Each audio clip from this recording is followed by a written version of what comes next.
Hello, তো আমরা সেদিন চলে গেছিলাম নিকো পার্কে। আমি প্রথম গেলাম নিকো পার্কে। সবাই তো ভীষণ এক্সাইটেড ছিলাম, যেহেতু আমাদের নেওয়া প্যাকেজে সব রাইড ছিল ফ্রি। তাই প্রথমেই চলে গিয়েছিলাম এই হর্স রাইডে। নিকো পার্ক এমন একটা জায়গা যেখানে গিয়ে বড়রাও ছোট হয়ে যায়।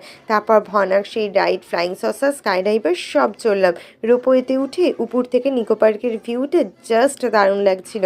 তারপর সবার খুব খিদে পেয়ে গিয়েছিল, সবাই খেয়েও নিলাম একটু। নিকো পার্কে সন্ধ্যের সময় এই বাজি ফাটানোগুলো খুব সুন্দর দেখতে লাগছিল।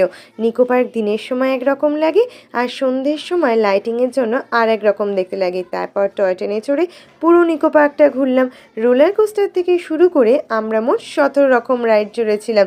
ছোট্ট এই শর্টস ভিডিওতে তো অত তোমাদের দেখাতে পারলাম না, কিন্তু সবাই মিলে আমরা সারাদিন খুব মজা করেছি। আমরা যখন বেরোই নিকো পার্ক তখন প্রায় ফাঁকা হয়ে গেছে বলতে গেলে। তো আজকের ভিডিওটা এতটাই। তোমাদের সাথে দেখা হচ্ছে